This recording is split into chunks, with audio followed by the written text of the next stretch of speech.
You guys, it's your old pal Jizzo here, rocking and rolling in 2022. Can you believe it? I hope everyone had a good Christmas and New Year's. It's finally here. It's finally here. My new book has arrived. It's called All the Devils, and it's available at my website, jizzypearl.net. Almost 300 pages of pure Jizzo craziness coming at you. I can't wait for you guys to read it and get it. I'm really excited about it. So check it out at my website, jizzypearl.net, and please subscribe to this channel, JPearl TV. Rock on.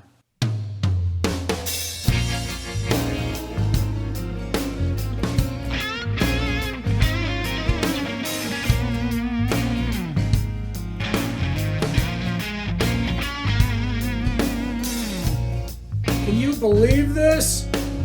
Oh my God, this guy's a fucking idiot.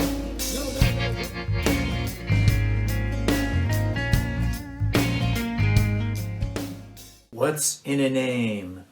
What's in a name? A lot, actually. Band names are important. Remember that movie, Band or Brand? They're sort of interchangeable these days, especially with 80s bands. For example, Great White is playing. I like those guys. I like their music. Ergo, I will go to that show because of the brand. It's all about simplicity. Incidentally, did you know that you are talking to an artist? You know, names can be a brand too. Back in the old Hollywood days, people used to change their names all the time. You almost had to change your name.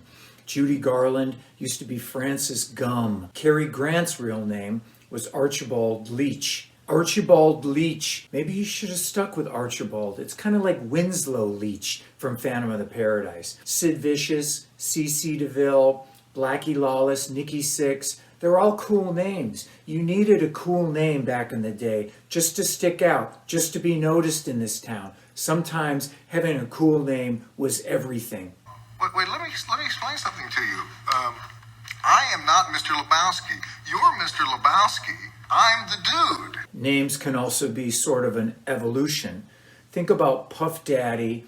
He became P. Diddy, then he became Diddy. Jim becomes Jizzo, becomes Jizzy. Two Z's, that was the thing. Jizzy, meet Lizzie, or Lizzie, meet Ozzy, or Izzy. If you had two Z's in your name, that was considered pretty cool by Hollywood standards. The Sunset Strip was a microcosm. It's a moment in time that'll never ever come back. People always ask me, what was it like being there in the 80s on the Sunset Strip? It's kind of hard to describe. It's kind of like trying to describe being in Vietnam or being at the first Woodstock. You can read about it, you can talk about it, but you can't adequately describe what it was like to be there. You really had to have been there. It was a lot of fun and there was a lot of camaraderie, but it was also kind of like war because there were hundreds of good bands competing every night. Everyone was trying to get a record deal. It was fierce competition, fierce. You're going out every night flyering, you're networking, but so is everybody else. Everyone else is doing the same thing you are. They're at that same level of competition as you are. And they all look like you. They're all dressed like you. Long hair dyed black, check. Lip service jeans, check. Les Paul worn low for effect, check. Sunglasses or welding goggles worn on the head at night even though there's no logical reason to do so, check. How dare you? How do you stick out in a sea of conformity, in an ocean of Aquanet? It helped if your singer was cute. Sometimes if you had a cute singer, that was all it took. It may not have made for any sort of longevity, but at least it got you pulled out of the lobster tank with the other dyed black-haired lobsters. What if your singer wasn't really super cute? What do you do then? Well, then there was always alcohol.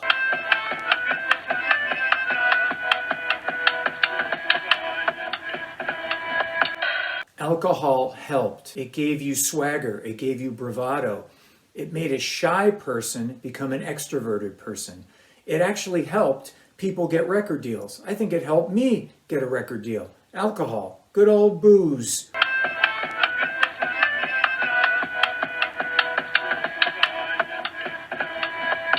It helped me channel my inner David Lee Roth, or in certain cases, my inner Mr. Hyde.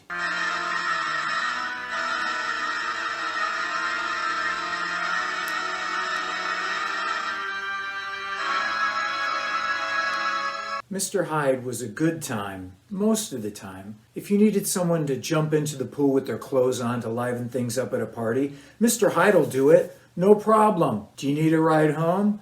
Hyde'll drive you, and based on his mathematical calculations, you have an 80% chance of getting home without getting into a car wreck.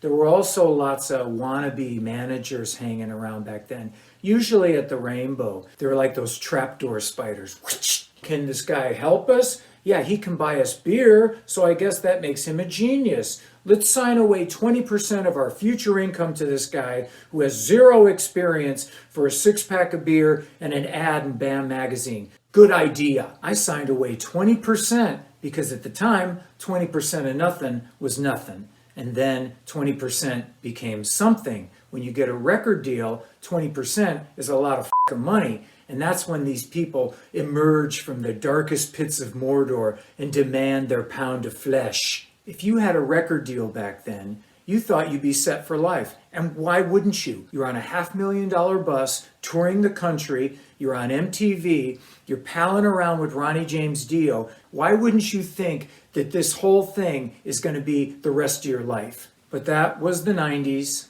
And now here we are in 2022. It's pretty unbelievable. As a kid making records in 1990, I had no concept of what 2022 would be like. I'm thinking flying cars and Soylent Green and Planet of the Apes. Damn you! God damn you all to hell! 2022, it's not cool to be a drunken idiot anymore. If I tried to hang on the Hollywood sign like I did back then, they would just tase me. Bzzz, now you see him, now you don't. You're not allowed to be a f*** up anymore. Because of YouTube, it's just not tolerated. As a musician, you have to assume that every single time you get up on a stage, any stage, someone's going to be there with a phone to catch you. Certain videos out there, they're viral. They're infamous. You can have one bad night on the road now, and it's for eternity. 300 hits, 5,000 hits, 50,000 hits. You can relive that horrible performance for eternity now. Isn't that great? And the comments, well, think of them as constructive criticism. You suck, what the hell happened to you? And the best one, time to put down the cheeseburgers. Back in the day, you could be totally f***ed up and play, and it was okay because there were no cell phones. I remember seeing guys so drunk they had to be carried up on stage, and those guys got record deals. Then cell phones appeared and everything changed. All of a sudden, vomiting on stage, not cool. You could only vomit off stage. Sharting in your pants, not cool. You could only shart off stage. No more drunken monologues on stage. Somebody take that guy's mic away. No more of that Jim Morrison-esque drunken shaman shit. Can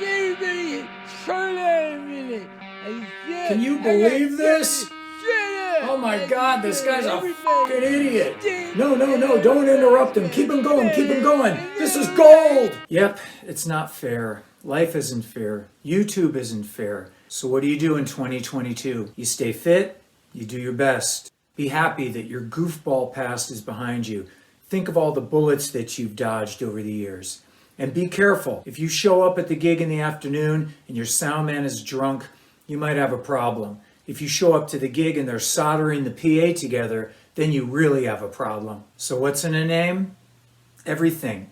Hold on to it. Keep it. Wave it like a battle flag. It separates you from the rest of the pack. And of course, those haters. And always appreciate the music. The mere fact that you can still get up on stage and play, it's extraordinary. It's magical. It's your old pal Jizzo, rockin' and rollin'. I'll see you next time.